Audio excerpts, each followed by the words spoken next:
Thank you very, very much. Hi, Daryl. Hi, Kelly. This is not awkward at all. I think this is going to be great. So it's always, I've done a couple of these now, Zoom panels, but this may be the one in which the time differences are the most extreme, which makes it feel science fictional. I did one for Worldcon, so the time difference between California and New Zealand was pretty extreme as well. So that was Israel and New Zealand are duking it out for the biggest time shift we've had so far. On the other hand, this is not a convention that I could have come to by under other circumstances this year. So I guess hooray for the pandemic. Right. I just did an appearance at a book club in New Jersey, and we've been talking about doing this for years. And finally, they Zoom just let us do it rather than trying to arrange for when I was in New Jersey or New York. So yeah. So we'll take whatever silver linings we can find in this craziness. Yes. So I figure we are going to get to talking eventually about genre and fiction, but I thought first of all I would just ask you how you are and how you are getting through this situation. Yeah, I feel sort of guilty. Oh, first I want to say to all the Icon folks, I can't wait to come back at some point. I had a great time at Icon years ago. Kelly, have you done Icon before? I really want to, but I have not been able to make it work. It's so lovely. I mean, and Tel Aviv is great. But they also take you on tours everywhere, and it was shocking for me to be passing. I didn't realize that Armageddon was a highway exit ramp until I came to Israel. You pass the sign for Megiddo, and you're like, "Oh, this is where the apocalypse happens." And of course, now that we're in the apocalypse, I feel like they got a jump start on us. No, so it was lovely. I had the best time and made so many good friends there. And so I miss you all. And I hope you're hanging in there. Every once in a while, news from Israel filters over about the latest lockdown. My friend Karen Landsman, who I call Dr. Death, is an epidemiologist, who I understand is already giving a talk and is going to give a repeat of that talk for technical reasons about all the things that people misunderstand about COVID. So everybody listen to her, listen to Dr. Death. Yeah, so here it's been weird. On one hand, at the beginning, I felt really guilty because I'm an introvert anyway. So I was like, oh, you have to keep me in my office and I have to just keep working. And all my trips got canceled. There's nothing better than having a trip canceled and getting all that time back. It's lovely. The only problem we ran into, I live with Liza Tromby. She's the editor-in-chief of Locus Magazine. And she's an extrovert. And I'm not. I put on extroversion, kind of like a costume when I do something like this, but she's a real extrovert. And so we had this breakdown about 3 weeks in where it was like, this was just not working out. We were around each other all the time. And it was deeply odd. And then we realized, we checked in with our friends and we realized everybody was having a breakdown around the same time. How's it been going over there, Kelly? Well, we feel pretty lucky because right now we're financially stable. My mother lives in a house that's connected to our house. I don't need to travel at the moment. So in that sort of way, everything, we feel very, very lucky. I can work from anywhere. But we started a bookstore a year ago, pretty much exactly, the 1st of October. And so beginning in March, around March 3rd, we closed the bookstore down. So we do curbside pickup. My husband and I, again, we're lucky because we live together. It means we can also go in and work together at the bookstore. but most of the business switched to delivery to local customers, curbside pickup, and mail order. And for a while, we couldn't even do curbside pickup. It was not legal in our area, which made a lot of sense. We were very comfortable with that. So we could drop things off at people's doors or we mailed them. We have both worked in bookstores before. We were very, very happy to return to it. Neither of us ever really wanted to run a mail order business. And it turns out that having a bookstore during a lockdown is mostly data entry and sort of in inventory management, which again is not the most fun part of having a bookstore. Having said that, the landlord has given us enormous break on the rent. We have been able to keep everyone who was working part-time for us employed. And now 2 of our part-time employees come in on Friday and Saturday. So Gavin and I no longer have to be there 5-6 days a week, which is an enormous relief. So we also run a small press, small beer. And so that has, again, been sort of a weird challenge because we are releasing books that we love a great deal, but we can't set up the events that we would normally set up. The news is sort of swamping everybody. And again, putting books through the system right now is not working great. I don't know how much our audience knows about this, but the post office here is under attack, and that really affects bookstores and publishers and people who really want their books to come through the mail.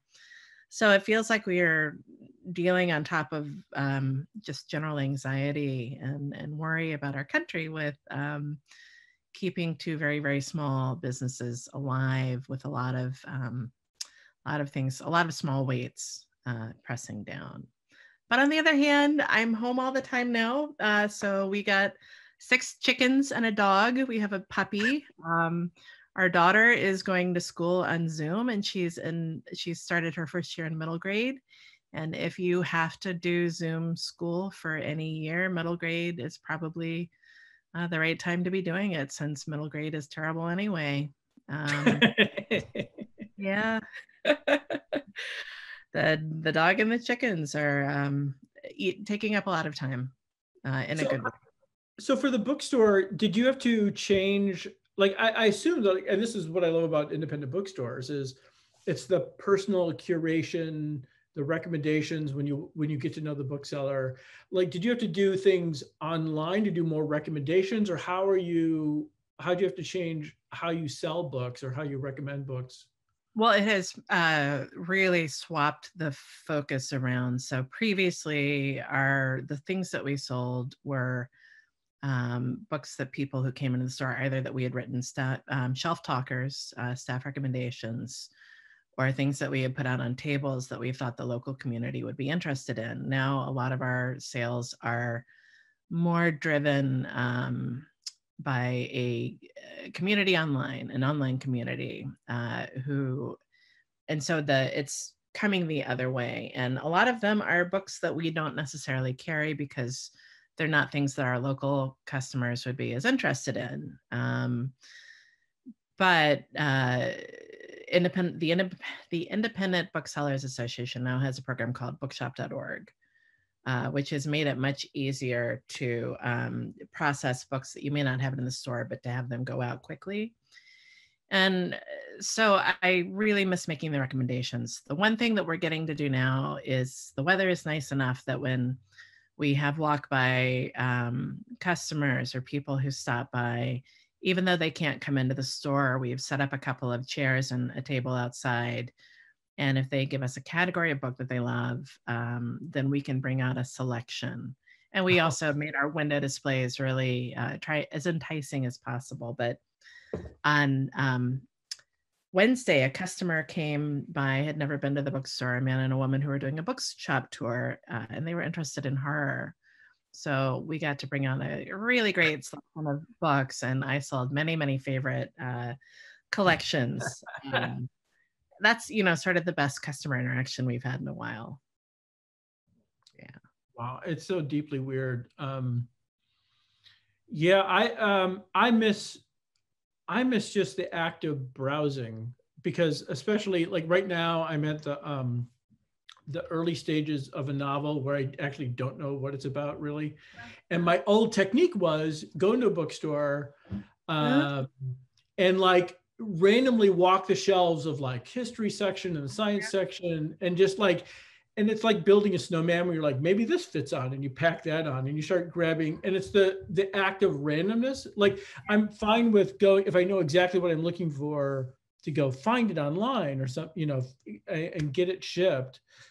But I miss the randomness, the serendipitous stuff of collecting weird stuff that gets into your eye, just falls into your peripheral vision that you can use. Yeah. So please, we need bookstores to come back.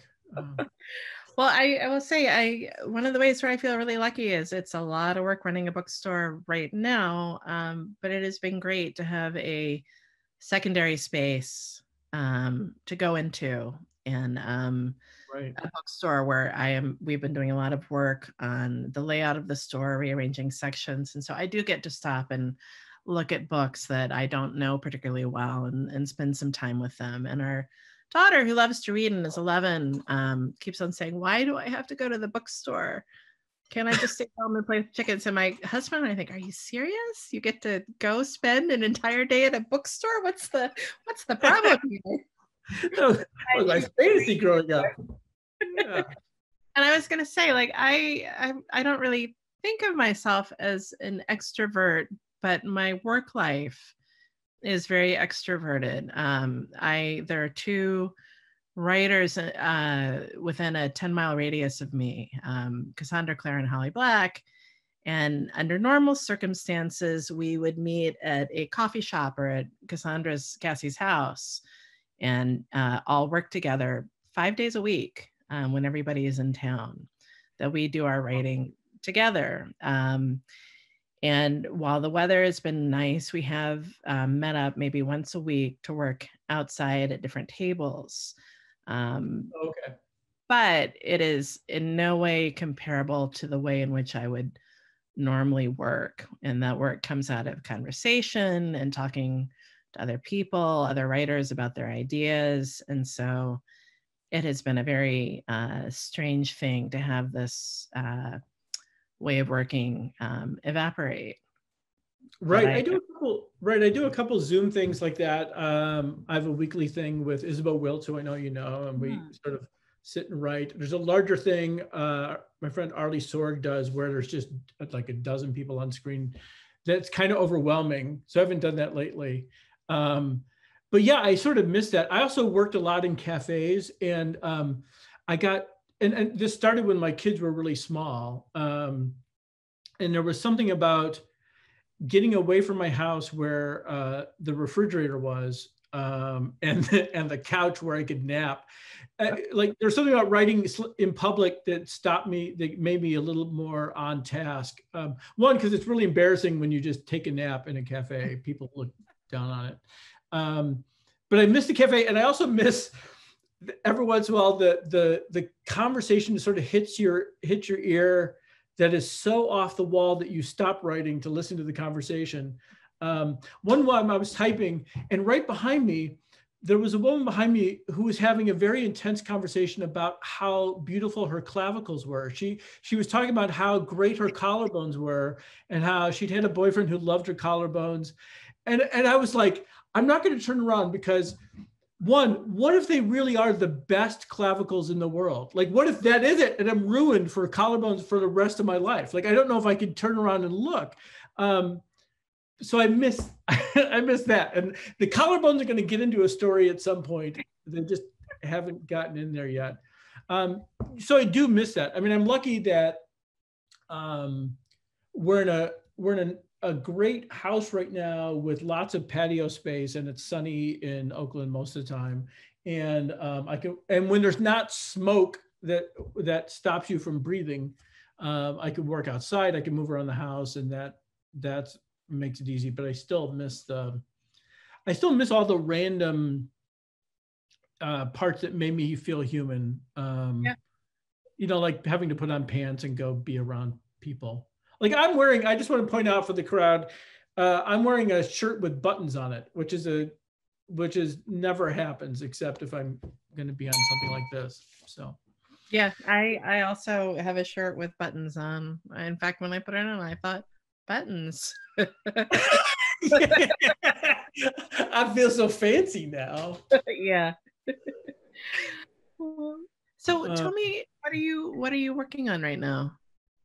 Well, the pandemic was actually useful because I had two things due that I finished. There's a novel from Knopf that I finally got all the edits done except for copy edits. So that's finally, that was like several drafts of going back and forth, and I finally killed that off. And a novella that's going to tour.com.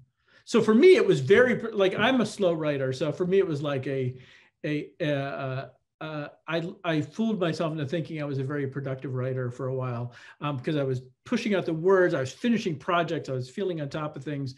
And then I completely ran out of anything in the pipeline. And so, like I was saying, now I'm starting something new and I have vague ideas about it, but it's in that weird amorphous part of the process where I'm not writing any new words. I'm just writing in my physical journal or typing notes to myself, trying to figure out what the book is. I don't know. Well, how is this? Where are you at in your process? What are you working on right now? So, I, over the last couple of years, have accumulated about 200,000 words worth of novel. And the problem is that when I sat down to start a novel, I thought, well, I want to do all the things that I really can't do in a short story, because otherwise, what's the point? Why wouldn't I just write a short story? Which I still think was sensible, but it turns out that all of the things that you can do in a novel that you can't do in a short story require a lot of words. And so I think even after I finished this draft, which is sort of a layer of many different pieces at different, it is consecutive, but some of it has been reworked. Some of it is very loose. When I have a first draft, a complete first draft, I'm going to have to go back through and do a lot more work, which I am hoping will be more enjoyable than the sort of first sit down and go through was. But what I really have been working on the last couple of months is there are 2 short stories that I have badly wanted to write. And with the novel, I began to lack conviction for what I was doing, especially sort of once we were really in lockdown. That the short story ideas that I had began to seem much more pressing and interesting. And so now I have pieces of 2 short stories. Both are pulling on fairy tales. And very late in the game, I realized that in fact they are connected to each other in ways that I'm going to have to think about, which is not a bad thing. So I and the other reason I think why it's tempting to work on them is I am very, very close to having a collection's worth of short stories again, all of which are loosely connected to fairy tales, much more loosely connected than I would normally allow myself to work, in which I can see where they are coming from, but it might not be so apparent if you just sat down and read them. And it was a really fun way to begin to group a set of stories, to think, well, how can I draw from fairy tales without making the connections feel coherent or easy. And I really want to have that finished, that for some reason, I think because I feel on my footing doesn't feel sure with the novel. Whereas when I return to the writing short stories, I feel much, much more on solid ground. And I think in order to go back to the novel, I need a period in which I feel that I'm sitting on something more stable. Well, do you feel like your collections do the other collections have a connective thing, like a theme that ties them together? Or what have they been like in the past? No, they have not really had it. There's been connective tissue. Get in trouble, a lot of those stories, I would say, were paired, in the sense that there was often an idea or a kind of story arc, which or a kind of monster, or use of the fantastic, which I wrote about once from sort of a coming of age angle, and then once from a middle-aged or midlife crisis side. So that often I would write a story, sit down to work in an adult genre after working in young adult, and think, oh, I see how these stories are connected. But no, that it's much more usual that I have a certain kind of, I hit a certain length in terms of how many short stories I've written, and then look at them and think, oh, is there a way to arrange these in such a way that it feels like a coherent collection? And this time around, it's pretty coherent from the get-go. Right. Yeah. Well, don't do what I did with my first novel, which will never see print. I didn't know how to write a novel at all. And but I also had the similar idea where I thought, oh, I can do all the stuff you can't do in a short story. Like, instead of being elliptical, I can flesh things out. And then I was like all over the freaking map. I mean, this story would spawn new characters and new situations, and then it'd be like, and I couldn't wrangle them. So here's what finally happened was I just declared defeat. And then I cut them up for short stories. Oh, wow. And the fact that the short stories had nothing to do with each other and completely different sets of characters tells you exactly what was wrong with the novel. And Right. The problem I had was I had to realize, like, when I wrote the novel that was the actual first published novel, Pandemonium, which came out in Israel under Ronnie Graff brought it up, I had to narrow my scope again. I mean, like, I realized, oh, I have to stay on the beam. Otherwise, I will just continue throwing off tangents and following them, and then realizing, well, that kind of got rid of all my momentum. Right. But the bad part of that is that, like, then you end up, at least this is my own experience. Like, now I'm at the point where I'm like, have I set up too many rules for myself that work too well? Like, maybe I should blow things up, and like, so every book I try to do something that I haven't been able to do before. And so it just as like a stunt thing to keep myself, honest, I guess, or to keep it as hard as possible. And I really shouldn't worry, because it's hard every time in a different way. It doesn't seem to get any easier. But yeah, that constant throwing off tangent stuff would and I'm not, and the problem I would have, and maybe I don't think you have this problem, but I would spend so much time polishing. Like, I'm a recursive writer, so I'd write the first chapter, rewrite it, write second chapter, rewrite both those. And so I would get too in love with the sentences I'd spend all this time polishing that really may have been the wrong scene whatsoever. So I usually have to put it away for a long time before I can really start chopping stuff out and throwing it out and saying, this doesn't fit the book anymore. I think that, I think that, so when I write a short story, I usually have a pretty clear grasp of what the ending is going to be. And I proceed towards that ending. And so the pleasurable parts are when it begins to feel lively all the way through, as if it might be a plausible set of people and things that happen that I am proceeding in that direction in such a way that it won't be too easy for the reader to see the path that we're going to take. So I can sort of see, oh, here are the ways in which this story can go, but I see the way in which it will go, and I think it will be pleasing to the reader.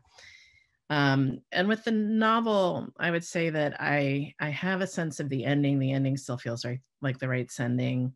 The sort of digressions that I've done are ones that I like. The issue is that the liveliness isn't there, that the sense of aliveness. And I realize that is often a thing that comes in as you say, when you go back, when you are doing the revision, that often that's the point where the aliveness sort of happens on the page.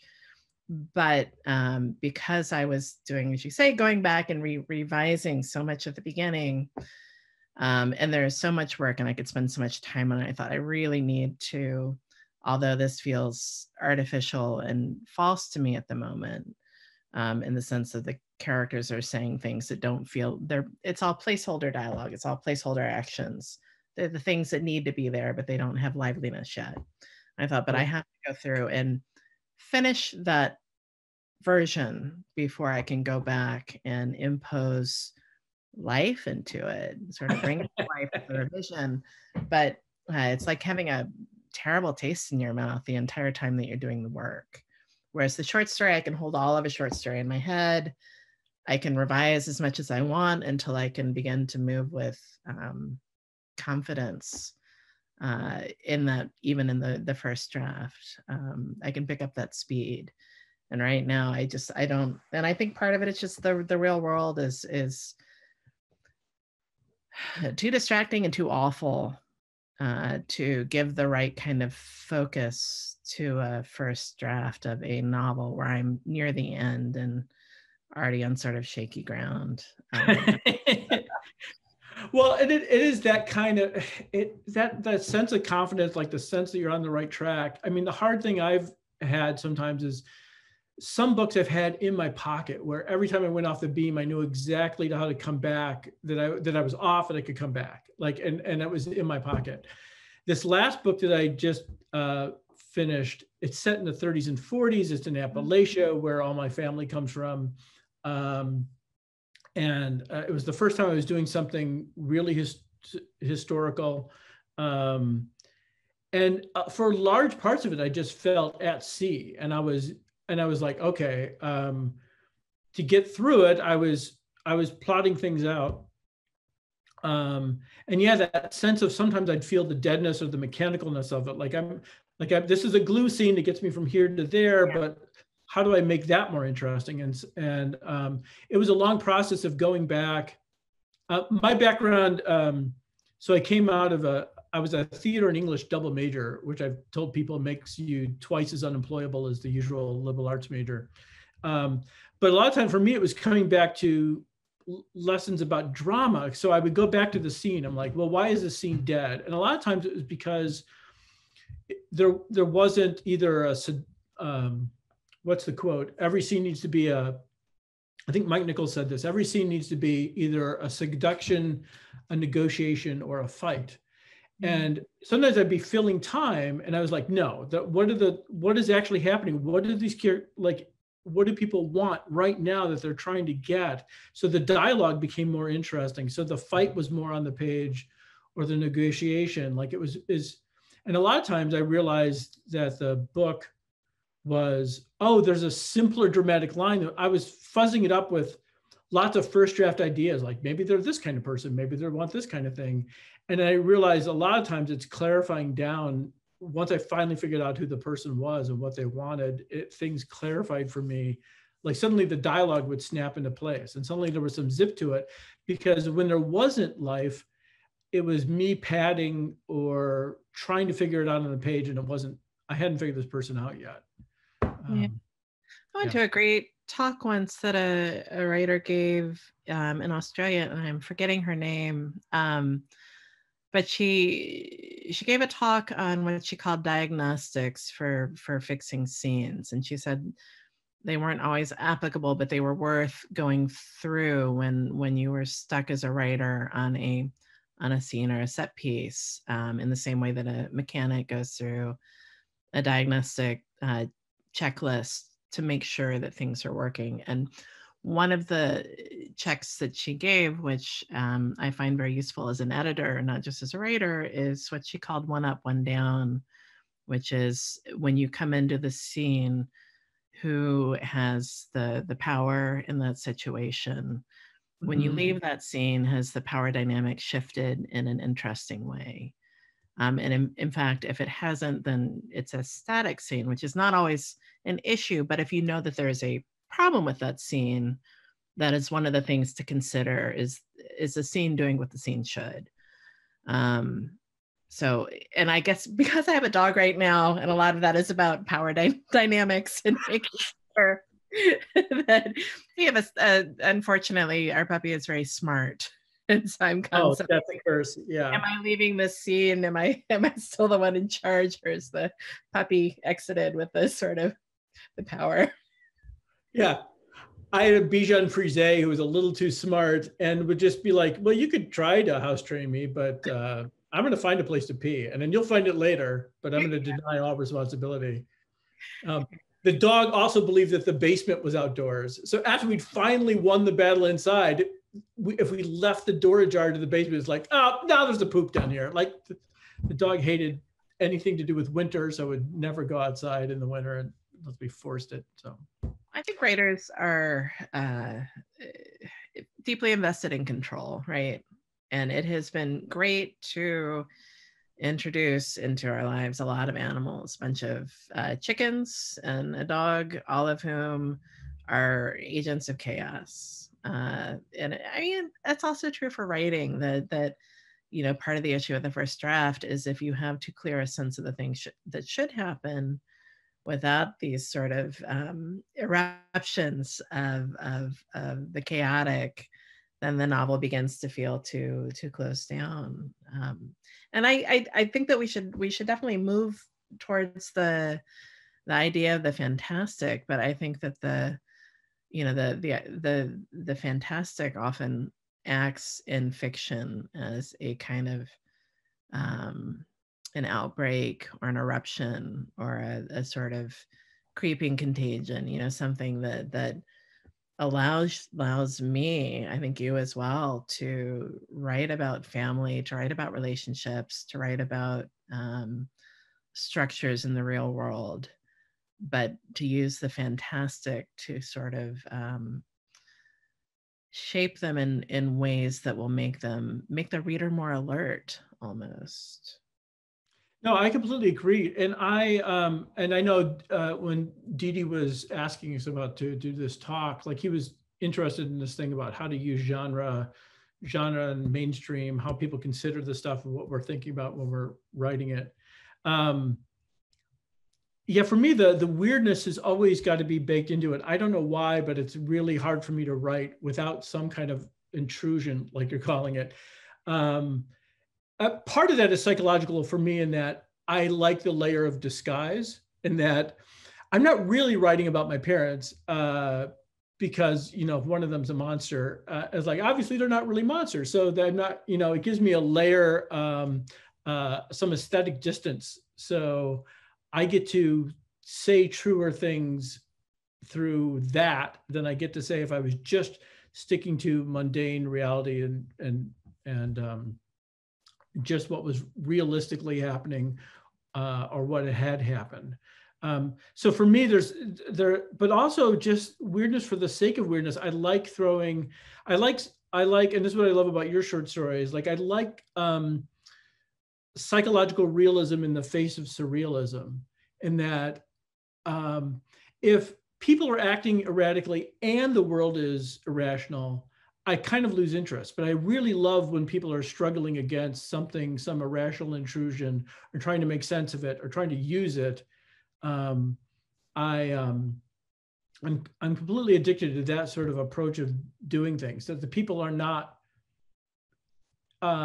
if the person is crazy, then I will make the world really sane. But I really much prefer having a sane person really struggling in an irrational kind of world and trying to make sense of it. I don't know how you approach stuff with what does the fantastic do for you when you're thinking about stories? Well, I mean, I think, as you said, that the grain for me, the sort of the thing that I build the story around is always unreal. It's always the fantastic. That, you know, the genre that is the genre of my heart is ghost stories and fairy tales, where I know them well enough now to recognize many of the patterns. Right. They are, to me, still the most pleasing patterns. And when I write, what I want is to reproduce them, but in ways that are not going to feel too overly familiar to the reader. That, you know, for me, the pleasure of a short story is that, and novels too, but especially short stories, is that I can read them over and over again, and that the language, but also the things in them remain pleasurable. That you know, that's I guess the thing that I live on is those patterns and those stories. And I think that and I've talked about this before, but there's something about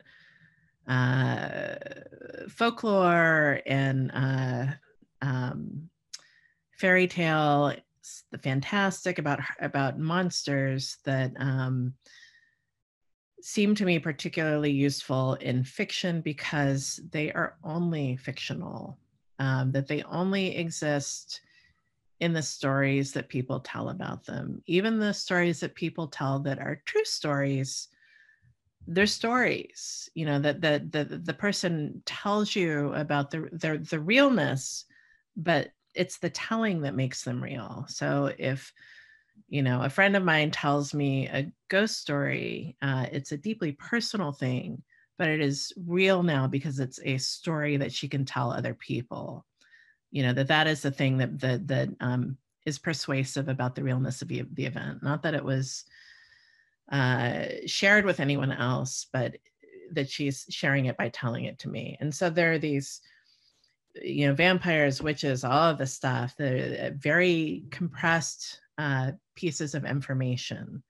And so when you use them in stories, to me, they sort of expand because the reader, the person reading the short story, has all these cultural, familial, personal associations, which by just saying the word vampire pop up. Right. Not because that person has ever seen a vampire, but because they have media or they have other stories, or, you know, they have folklore that conjures up certain things about the idea of the vampire. So these very basically compressed pieces of code that you put into a story, and suddenly the story is enormous. And that's true of fictional patterns like fairy tales, that if you begin to use the language or the patterns of or structures of fairy tales, even if you don't do anything overtly fantastic,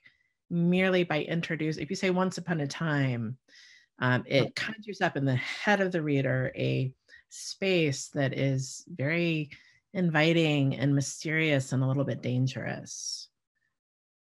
Right, and I love how, you know, we have all these tropes available. You have fairy tale, you have folklore, pop culture, which you use a lot, and I keep going back to too. It's very hard for me to keep superheroes out of stories because I'm imprinted on. Let me see, Captain America's in the back there. It's very and short stories, because they're more elliptical than novels. I mean, they can be bigger than their page size because there's so much not being said, or that you have to work to read into it. And sometimes those old story ideas, those tropes and those structures, it's almost like jazz you can dance to. Some writer called writing. It's like there are these chord progressions that people will recognize and start to respond to. And then I always figure like our job is to then add the jazzy parts where it doesn't go exactly where because it's already, the core story's already been told. So now you get to riff on these ideas and sort of try to bring, something more interesting or even, or surprising that's maybe you didn't realize was in the original core story, but you sort of bring it out like a great jazz solo can sort of make you see things in the melody that you, or hear things that you didn't hear before. Yeah, for me, it's pop culture stuff. I was raised by Southern Baptists. They're sort of disappointed in me now, what I've become. But it's hard for me not to see, a Messiah metaphor in everything every time I sit down to write. But also, I'm really in love with. There's a hat I put on for certain stories that is really hard science fiction, specifically neuro-based science fiction. I'm really intrigued by all that stuff about how consciousness works. And so there's a joy in taking something very weird about how the world actually works. And then it only comes alive to me when I can figure out, okay, so what is the emotional part of that story? So how does it, John Clute would call it, how do you make it storyable? But only John Clute understands John Clute. Maybe Liz Hand, but that's always a trick for me. Is like there's some weird scientific thing about how systems work, and then figuring out some emotional way in for a character to move through that story or through that idea, so you can actually say something that's both true on some maybe base technical level, like this is actually how neurons work, but arrive somewhere emotionally that it sneaks up on you and hits the reader where you want to hit them. And so I will have story ideas that sit around for years that I can't figure out what the personal part of the story is. So I've got premises, but no story yet. And I have to just wait sometimes years. Holly Black said something, two things that I'll mention.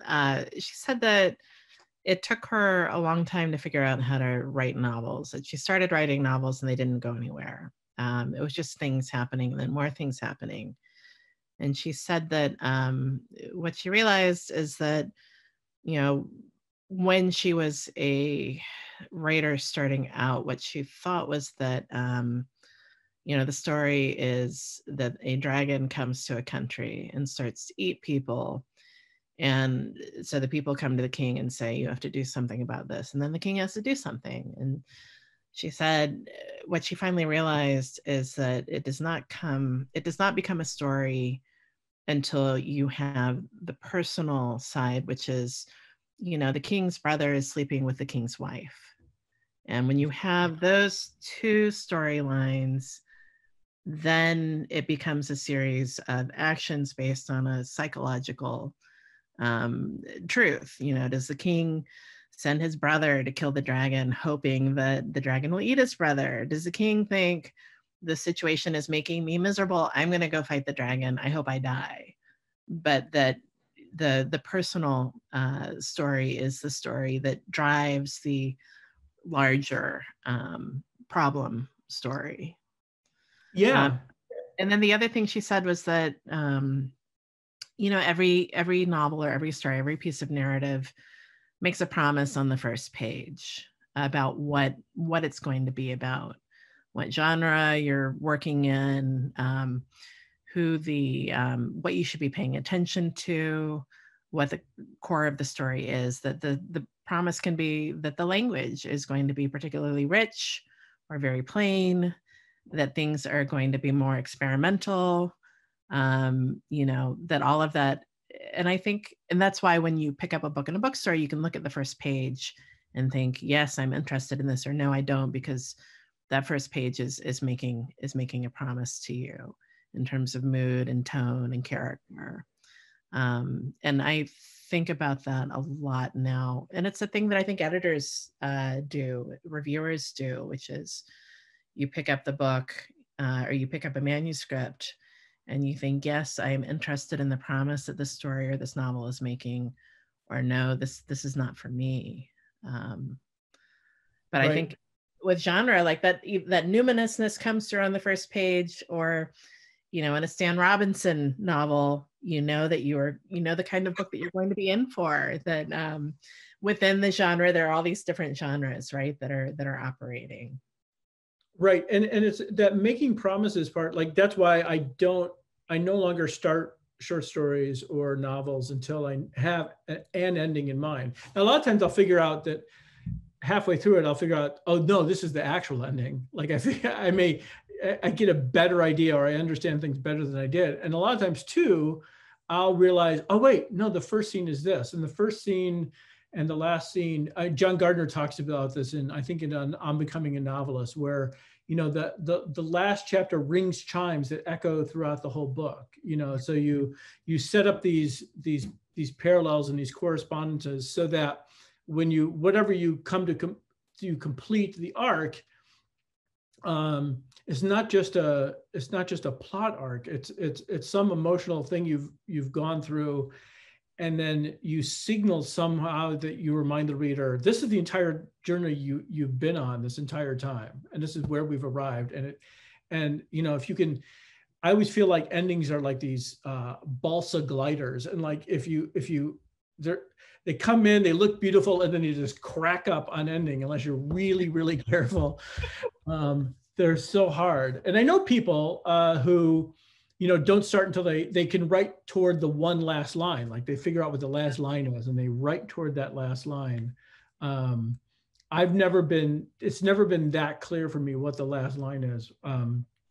Except in one short story, I know exactly what the last line is, but never in a novel. I usually have to figure that out as I'm writing through the years-long process of getting the book done. I usually know pretty much. I know well enough that I did once, when I started a story, start with the last line and write backwards for about a page and a half of the manuscript, and then go to the beginning and start. And kept what I wrote. I think I switched the order of 2 sentences. They worked both ways. I just decided I liked the swapped version slightly more. But I think even when I don't know the end, I know the tonal quality that I want the end to have. I have a sense of people doing something, and that thing usually stays the same. And the tonal quality that I want to land on is usually the same as well. Okay. It's like a little bit pretty, so light is shining on a scene, and I can see the figures within this halo of light. I just have to make my way up to it. Right. We should probably talk a little bit about genre and mainstream. So you become, like you've been adopted by, quote, the mainstream. And I know Dee Dee had some questions about that we should bring up. I've only had really one experience where the last book came out from a mainstream publisher, and I mean, it was shopped around to several people, and the mainstream publisher took it, and so I got all these weird questions that I'd never gotten before. Because it had come up from a mainstream publisher and they were selling it as mainstream, even though in my mind, I was still writing the same kind of books I was always writing, I got weird questions about, oh, you've moved on from science fiction, or you've transcended. This is my favorite thing. I'm sitting in a hotel room and I'm doing this podcast interview, and it's on speaker, and Liza's in the room, and she's about to leave. Mm-hmm. And as she reaches the door, she stops to hear my answer because she's heard a trigger word.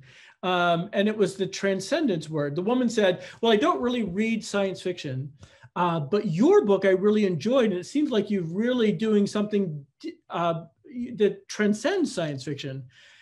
And Liza knew this was a hot spot for me. And so I've tried to there's something in some people's minds that if you're writing well, or if you made them like it, or if you made them care about the characters, somehow you're not writing science fiction anymore. You must be doing something else. Right. Have you run into that? Yeah. I mean, yes. And I mean, I think that one, category confusion happens to a lot of people, and it's mainstream science fiction, young adult, regular fiction, that there are all these categories that are much closer than you would think when you are looking at how books are marketed, or even when you're in a bookstore. And there has been a real shift over the course of my publishing career. I sort of came in at a period where publishing was shifting again, where many, many more kinds of writing were considered literary than had been for a while. You know, and before me, Jonathan Lethem, Karen Fowler, there were writers who were moving back and forth. And that was very much the case in the 30s and 40s, that during the sort of heyday of all the short story markets, like Collier's, people moved back and forth between the kinds of stories, people like Sylvia Townsend Warner writing stories about fairies for the New Yorker, things like that. And I think that there's been a real shift back again. George Saunders, all these writers, Karen Russell, have sort of opened the door wider in terms of ways in which people can think about or talk about fiction. But yes, I think there's still a lot of writers and readers and communities that have very rigid ideas of what counts as a certain kind of genre. And I think I am much more interested in the idea that writers sort of have each writer will have an idea of what makes up a genre for them, or the genre that they fit into. And it may or may not be the genre that they're put into on the shelf. You know, that if I go into a bookstore, you know, after I look at the front tables or the sort of shelves that are staff recommendations, the first genre that I'm going to go to is science fiction and fantasy. That's what I'm most interested in. But I know that I'm going to find books that I will also be excited about and love in regular fiction. And that is also true for readers, that readers, not all science fiction and fantasy readers want the same kind of science fiction and fantasy. And Lincoln Michelle, a writer, actually has a pretty good essay up at the moment online, maybe for LitHub, about correlations between more experimental kinds of science fiction and fantasy and more experimental kinds of realistic fiction versus more rules-oriented science fiction and more rules-oriented regular fiction, that there are different ways of looking at correspondences or similarities, that it's easier to see alignment sometimes between straightforward mimetic writers and genre writers than sometimes between two groups of realistic writers. Right. Yeah, I always think about, I like your point about every writer has sort of their own genre in mind. I mean, I always think of it as like every book, like what books is that book trying to be in conversation with? Mm-hmm. So what are their parents and ancestors that they're responding to? And that's both intensely personal, and then, but there is also this marketing angle. So there's the genre of what you're in conversation with, and then there's the genre of marketing, which is a completely different thing. And sometimes you get lucky and they totally overlap, and both the cover, the title, who you get to blurb it, is throwing up all these signals in the bookstore about what kind of, if you like this, you might also like this. But I always struggle with this because when I was a kid, like I really knew, like if I saw a certain type of cover, that was my book. I was gonna read the hell out of that book. And then as a writer, though, I get kind of put out as like, well, you can't put me in a box like that. I'm not just that thing, but for marketing reasons, then we're like, no, it'll sell better if we say clearly you're this thing, even if you're thinking you're some special snowflake who's brought in all kinds of influences, and you're much larger than this marketing thing. But it's such a tricky thing to both do the promise thing that you're talking about. And Nancy Kress has written an entire book about this. If you're a writer out there, you know, her book, Beginnings, Middles, and Ends, talks about this setting of the promises and paying them off at the end. It's really handy if there's writers out there listening. But it's so hard to both do something that's just purely the book you want, but also serve some sort of marketing function in some way that it actually makes enough money for the publisher that you get to do it again. That you're so it's such a tricky thing. Yeah. I don't know where I was going with that ramble, but I was going to leapfrog off of it. And so I have a friend, Sarah Reese Brennan, who talks about the bulletproof kink, which for a reader is the category of book that you will read, and it doesn't matter if it's good or bad. Right. So maybe it's a particular style of romance. Maybe it's a kind of nonfiction book, or maybe it's a book on gardening, where it does not matter what the writing is like, but there's something informational in terms of the way that you respond to it. You're like, you think I need to read that. And often when I teach, I ask people to give a couple of categories, like to give a book or a category that's the bulletproof kink, to give a writer or a category or book that is aspirational in the sense that they want people to think of their writing in the way that they think of this other writer. And both of those are essential, you know. And then I think there's even a third category. So there are writers like there are two writers, Grace Paley and Catherine Davis. I love them. I'll read anything that they've written. I don't write like them, but there is something about them that I find nourishing. And then there is, you know, the bulletproof kink for me is ghost stories. It doesn't matter if it's good or bad. I'm going to read it all the way through. That's what I like. I once did this with a workshop where I was teaching, and a woman said to me, I will read any book with goblins in it, which is the best sort of, because it's such a narrow group of books. You're like, I bet you have read every single book with a goblin in it, because honestly, there are not that many. And, you know. Right. Yeah, I had a conversation once with, at the Nebulas, they have this kind of mentor program where they'll hook up new writers with more veteran writers. And I was having a conversation with this guy, and he was doing self-publishing, and he was interested in traditional publishing, but mostly he was interested in self-publishing, and so he could quit his day job and just make enough money self-publishing. And in the entire conversation, and go with God. I'm happy for that to be your goal, but the entire conversation was about algorithms and how he could signal enough sub niches to get on enough lists on Amazon to make enough money. And I was like, I don't think I can help you. I don't think I have anything that I can say to you that would trigger things. We're working on two different sort of plans. Like, I'm interested in marketing to the extent that it lets me write the next book, but I'm really terrible, and I'd be a terrible self-publisher in marketing my own stuff and figuring it out, because mostly I write a book and then give it to my agent saying, is this a thing? Like, can we do this? And that's the marketing plan. And God bless my agent, because I never seem to stay in the same genre. And so I don't know what the marketing statement is for a Daryl book. I don't really have anything. But I did say to this guy, and this was kind of a mean thing to say to him, was I said, well, is there a story that's in your heart? Is there something about your life, something that you want to express, that you want to get onto the page and express to people that most concerns you? And he just looked at me with this blank look.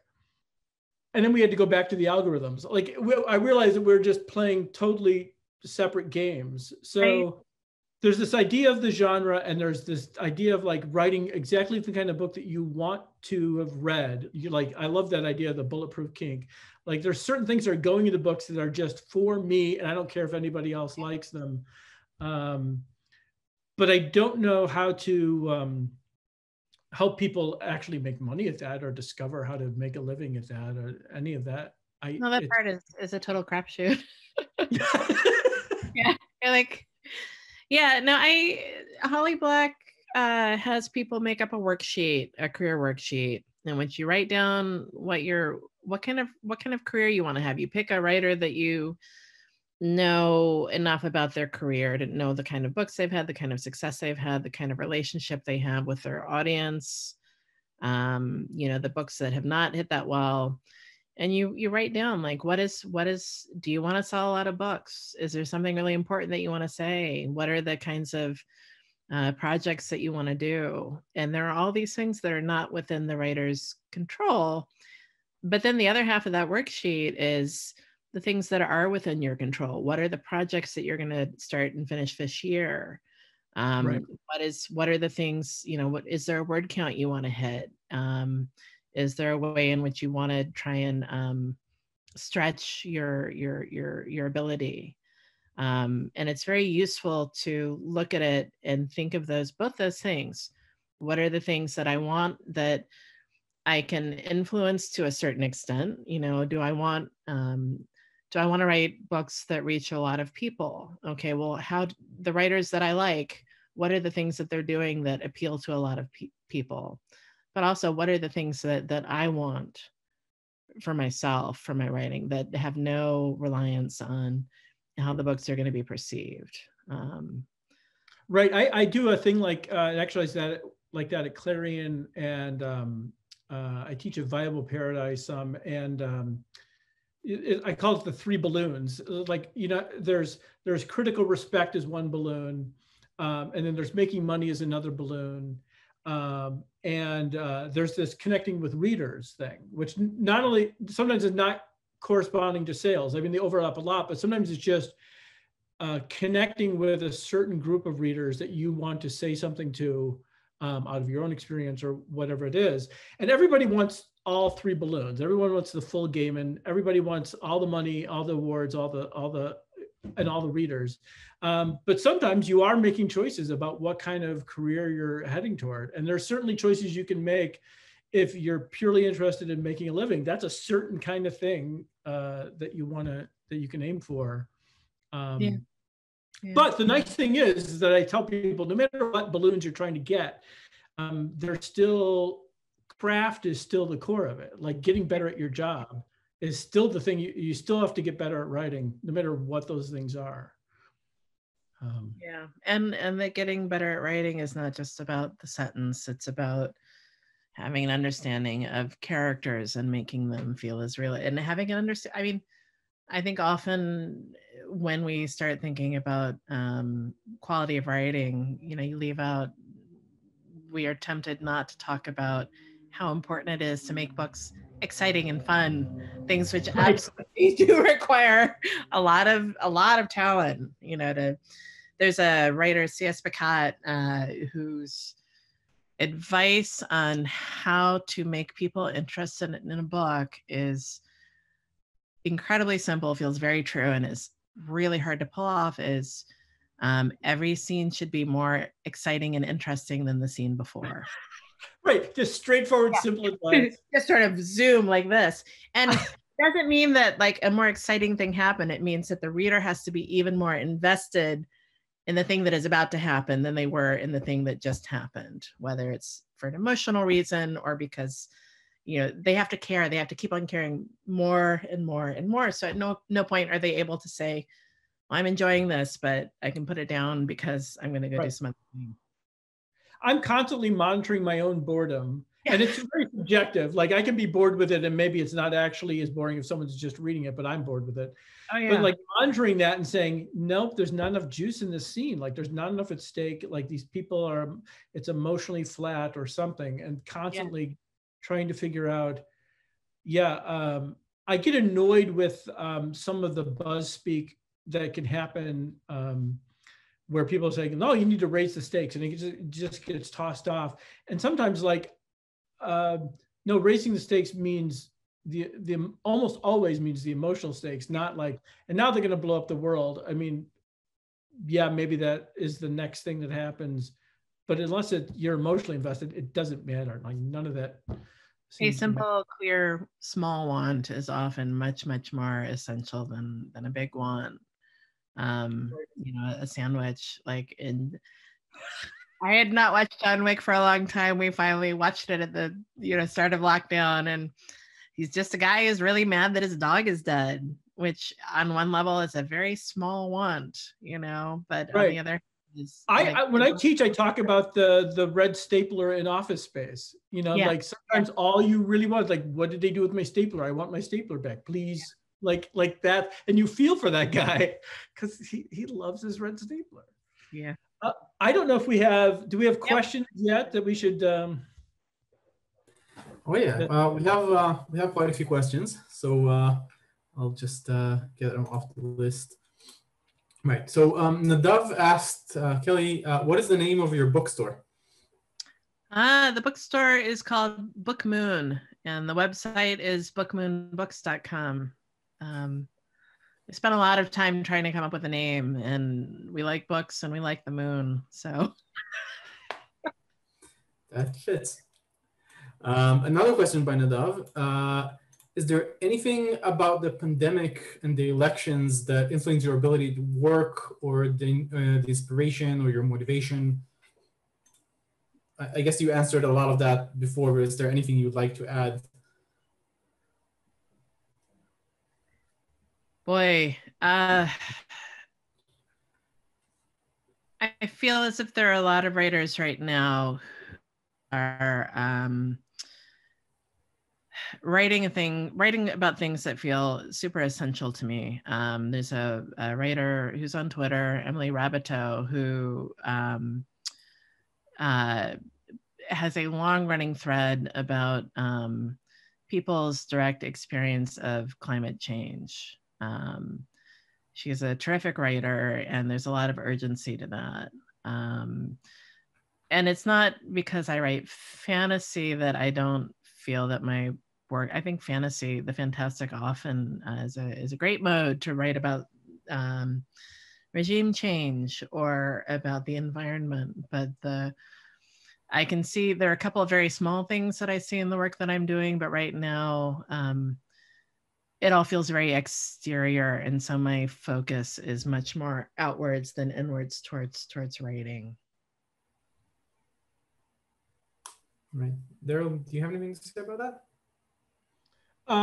No, just that the constant stream of news is really disrupting me. So I'm doing the doom scrolling thing where I wake up in the morning and I'm like, what fresh hell is this every day? And so it's interfering with my reading actually, because I will fall into a news hole where I will just have to read everything about every single Republican who was exposed to COVID and track down, like, that's the story today.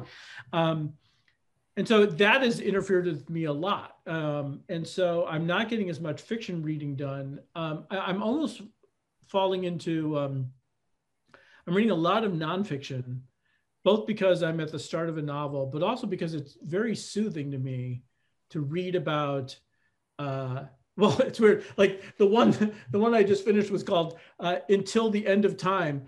And so to read about the heat death of the universe is strangely soothing, and to put things in perspective.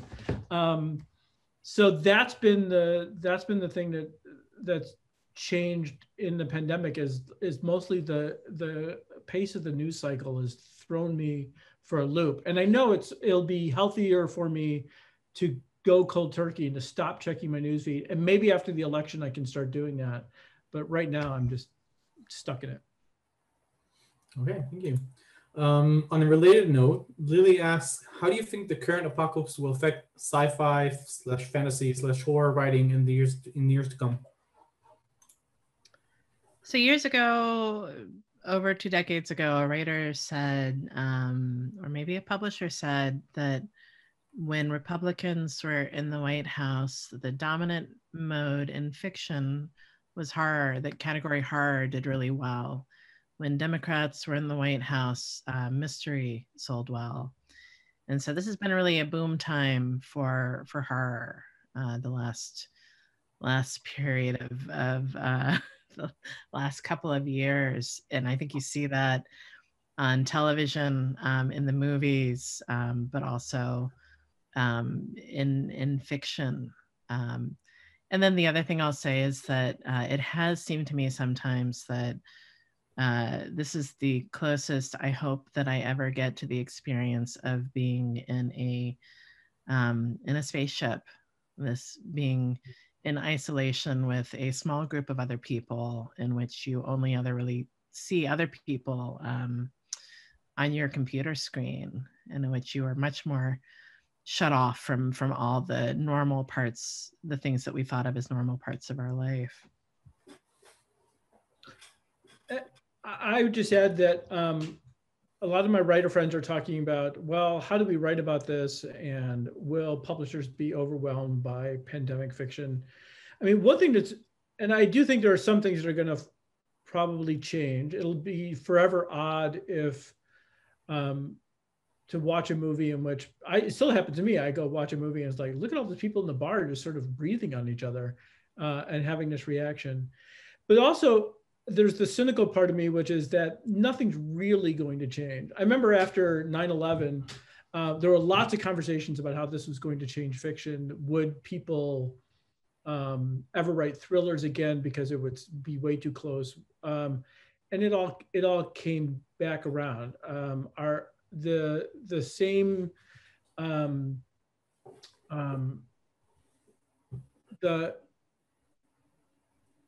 things didn't change dramatically. They did for a while. I remember talking to Gordon Van Gelder, who said after 9/11, the magazine of fantasy and science fiction was just flooded with ghost stories. And that was his main effect that he saw after 9/11, which I thought was interesting.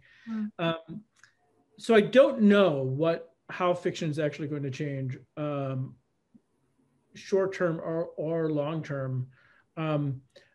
I just know that there's always, at least for me, there's a gestational period where it's going to take me a while to sort of absorb things and see how it comes out in science fiction. Sometimes in my fiction, maybe in unpredictable ways. But that's always been the case for me. Like, my kids didn't show up really strongly in my fiction until I'd had them for like 10 years. And then suddenly they were just everywhere in all my stories. My aging parents suddenly started showing up in all my fiction. So we'll see. I don't know how it's going to affect really across the board or even me personally yet. And it's this cascade of things. So I think even should a vaccine come into play and we are not worrying about the pandemic, there is still a move towards authoritarianism. There's still the issue of climate change, and those things are not going away. Those are both going to become more and more they're going to have more and more of an impact on people's lives. So I do feel that we are at a turning point in which there's not a lot of ways in which life is going to change for the better for the foreseeable future, that even should the pandemic end, there's all this other stuff that is going to be pressing in on us. And I am much more interested, I think, in how those two things are going to be represented in fiction, how fiction deals with those.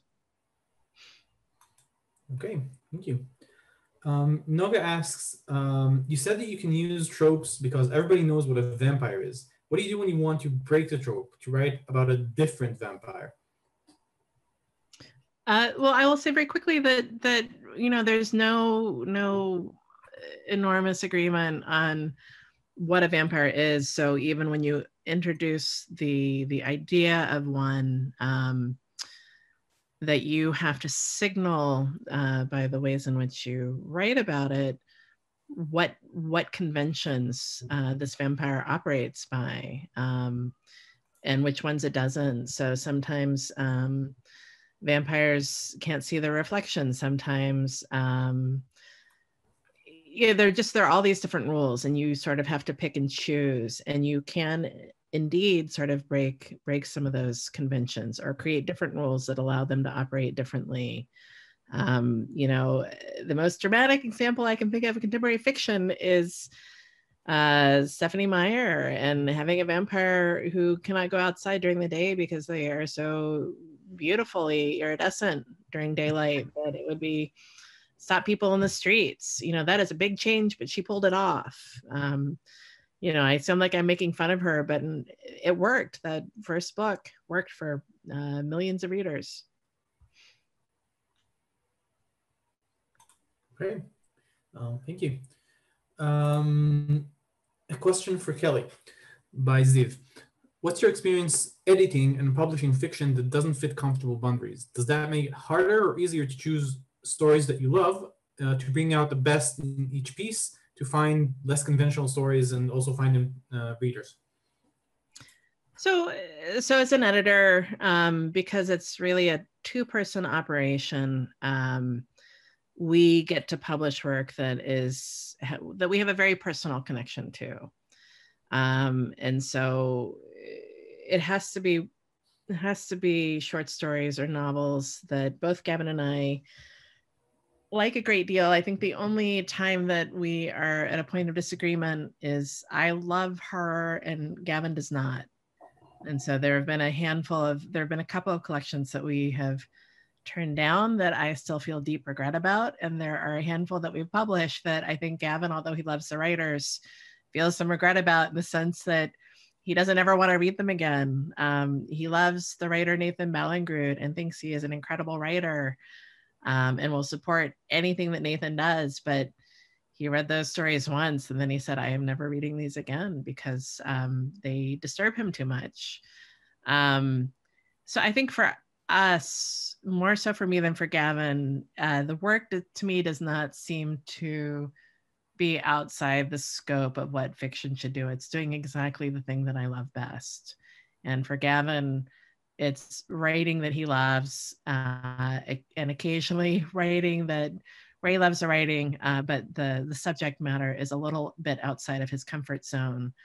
But when we started the press, we started it specifically to publish work that was already out in the world, short stories, writers like Ray Vuksevich, that had not yet found a home. And so we were, in a sense, very grateful that the work was a little odd because it meant that no one else had brought it out. And we got to writers like Carol M. Schwiller. And on the other hand, we are always very happy when we publish someone's collection and later on they go on to publish books with larger houses, that the writing finds a home where the writer gets paid more money. Yeah. Okay, another question by Ziv, this is for both of you. How do you take weird, non-intuitive ideas and make them so resonant? Or perhaps how do you figure out which of your weird, non-intuitive ideas are resonant enough? For me, it's about, the resonance is about whether it's personal or not, where I can feel something in my heart that the weird idea somehow talks to something personal. Like, I had a story called 9 Last Days on Planet Earth, and it was about, it sort of covered an entire person's life, but the stuff that got to me was watching this person age over the course of these 80-something years. And really I was just sneaking up on talking about my father's dementia and his death. So it was like, I knew in that last scene that I'd be able to talk about this entire science fictional thing where seeds are hitting the earth and no one knows how to deal with it. It's an ecological disaster for 90 years. But I knew what the heart of it was. So once I had that anchor and once I had the structure that we're going to sort of follow a Fibonacci sequence of expanding gaps through time until we arrive at this guy when he's 90 something, then I knew, oh, that's the story. Like, and I couldn't write the story, even though I had some of the science fictional ideas floating around. It wasn't until I figured out what that structure was and where I was going to end with that guy and why it affected me and got me. It's kind of embarrassing when you're reading your own story and you kind of tear up because you're like, come on, that's kind of precious. But for me, those are the stories that I know I've hit something that works for me at least. And then you have this, I have this sort of religious belief that if it affects me, it's going to affect somebody else. And that's the trigger. So there's lots of weird ideas that float around. Science fictional ideas are kind of cheap. They're kind of on the ground. You can pick them up anywhere, but it's figuring out how to make something mean something for you personally is what takes longer. Yeah, total agreement. I think that, you know, when you start out writing, you have no idea if something is working or not past you. You know, you sort of test your own reaction to it. If you're lucky, you have a workshop who can sort of give you their feedback, which is not necessarily here's things that I would change, but just this is what moved me when I read it. This is what I was confused by. This is what I didn't. It felt cheap to me. Then if you're lucky, you have an editor who says, this works well enough that I'm going to publish it, but you still don't know how it's going to work for readers. And even if it works for some readers, it's not going to work for everybody. So I think what it comes down to is, does it work well enough for you? And when people tell you their responses, are those the responses that you were hoping for? And the tools that you use to make something work are the same no matter whether or not the idea is weird or not. You know, you use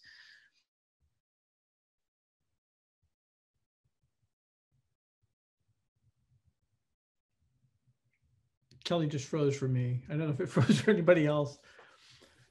Yeah, it does seem we sort of lost Kelly now.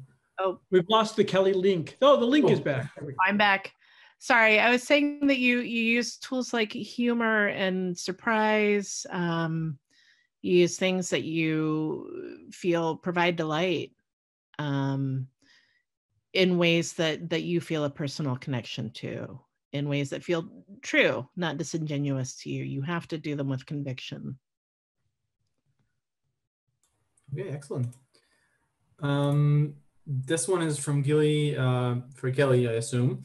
Did the MacArthur grant put you in the mainstream bracket, or the mainstream bracket put you in the running for the grant? That is a great question that I don't know the answer to. You know, the MacArthur thing is like being struck by lightning. You don't have any idea that it's going to happen. It is life-changing. It's one of the reasons right now that we are managing to weather the pandemic and have a bookstore is, you know, we can get by and I don't have to teach at the moment. And I think it is probably a combination of some kind of reception, mainstream reception. And on the other hand, having MacArthur gives me a certain kind of authority that I would not have without it. Yeah. I do not think I should have gotten a MacArthur before Linda Berry got one. I'll just say that.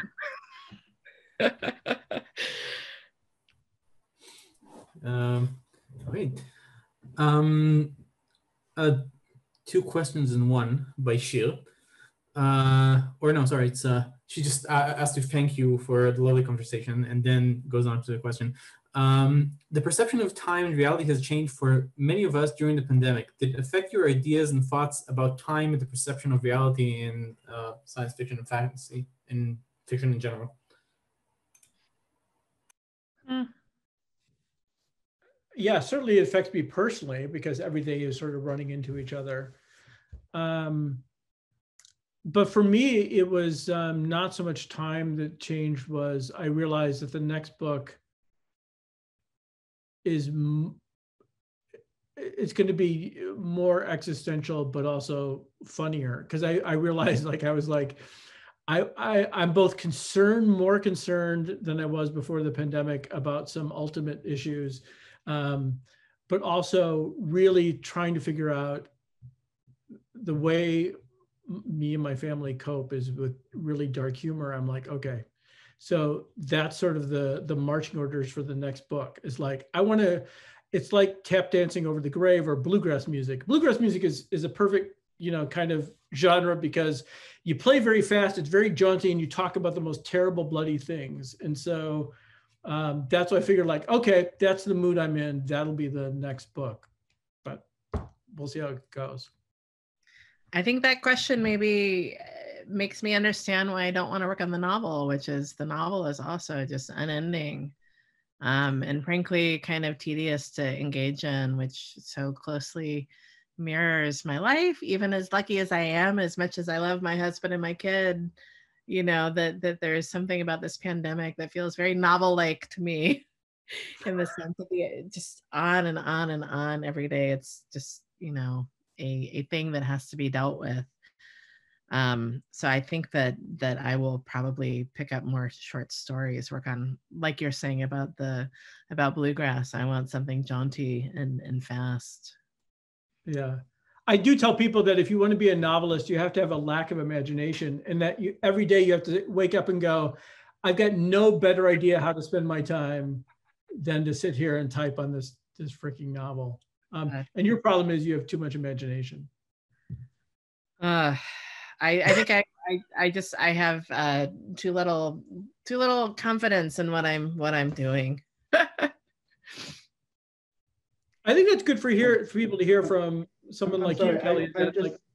Yeah, go ahead. I just have to break in. I'm sorry, I could not make a novel coronavirus joke because it's literally called that. And yes. I have thought about that many times. It's not the short story coronavirus. No. Yeah. I forgot what I was saying. Thanks, Dee Dee. Do we have another question? Yeah, we have a question by Tsipi regarding genre categories. How do you feel about the term weird fiction? I really love it. I think it's great. I think the history of it coming from weird tales, it always had a flavor to me. Like, you know, it was a signal of a certain kind of fiction.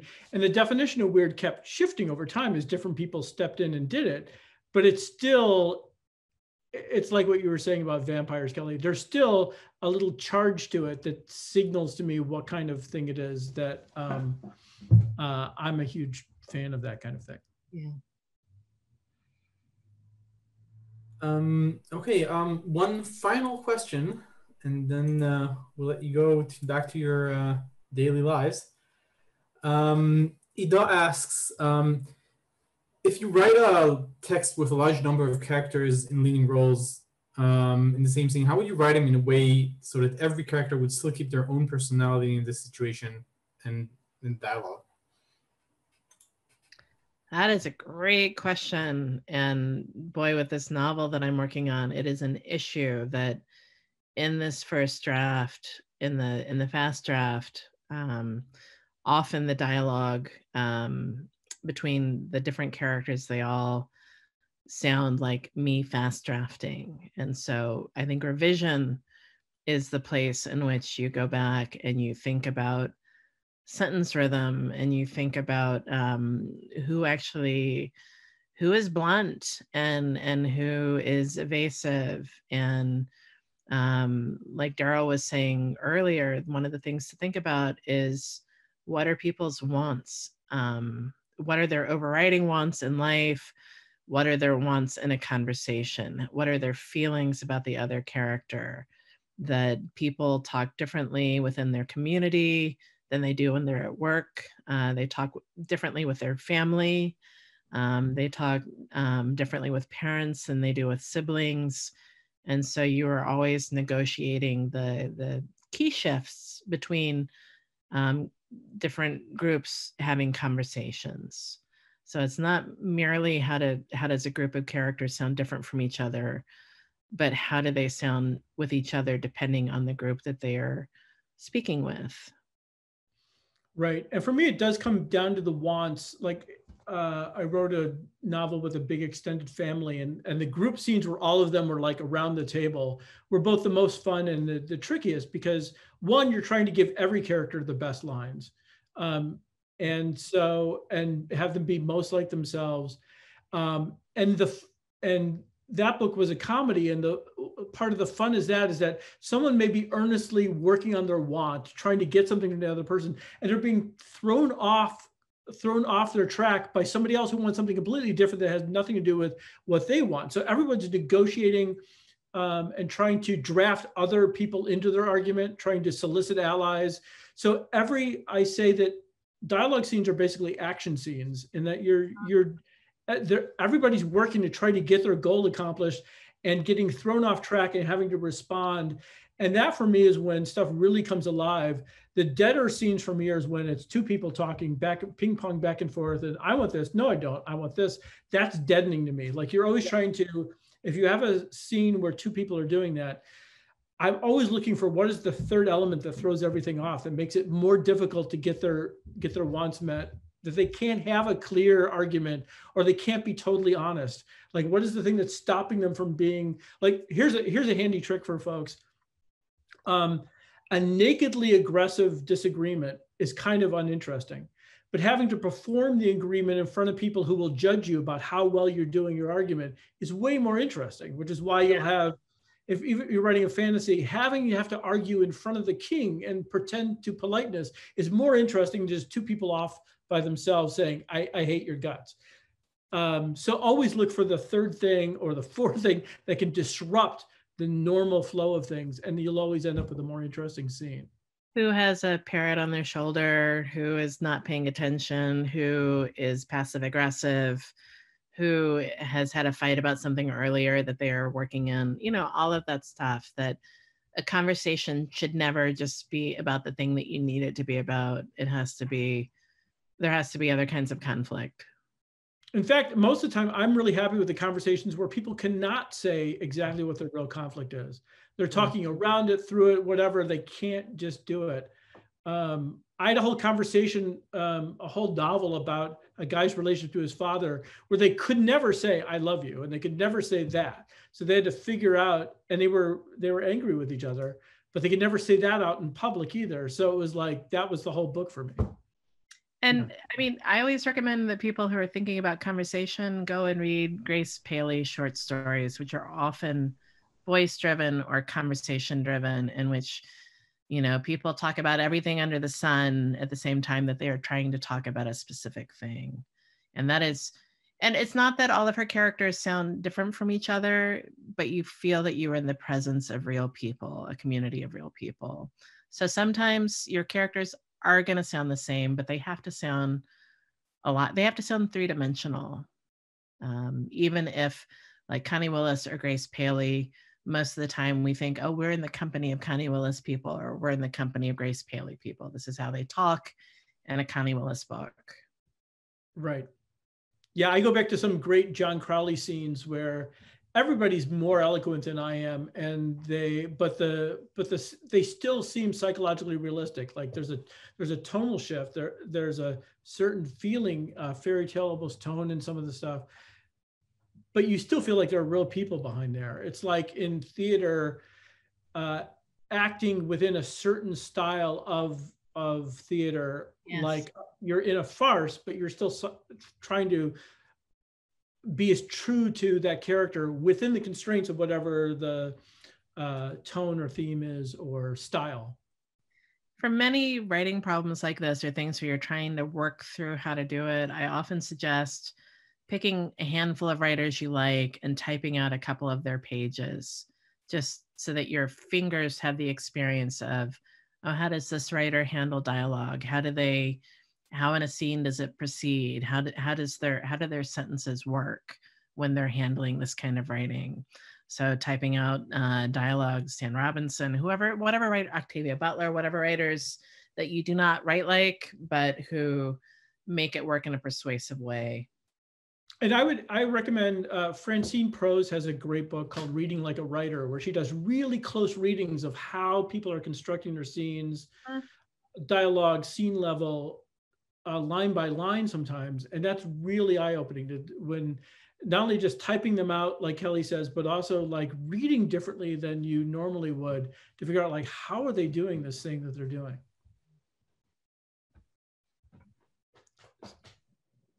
Okay. Wrapping this up for us, Didi? Yes, I have come to thank you for being such wonderful guests and having such a fascinating, lovely conversation. I'd like to thank our audience for being here and talking amongst themselves, and also sending questions. And I think we're closing out the first day of Icon, so that's Happy great. first day. And Daryl, you know you're always welcome. And Kelly, one day we will be able to make your arrival to Icon happen. I guarantee it. I'm going to keep asking until you can make it. Okay. So thank you very much, and good night. Thanks, folks. Good day for you guys. Thank you. Bye, Kelly. Thank you. Bye. Thank you. Good night. Good night.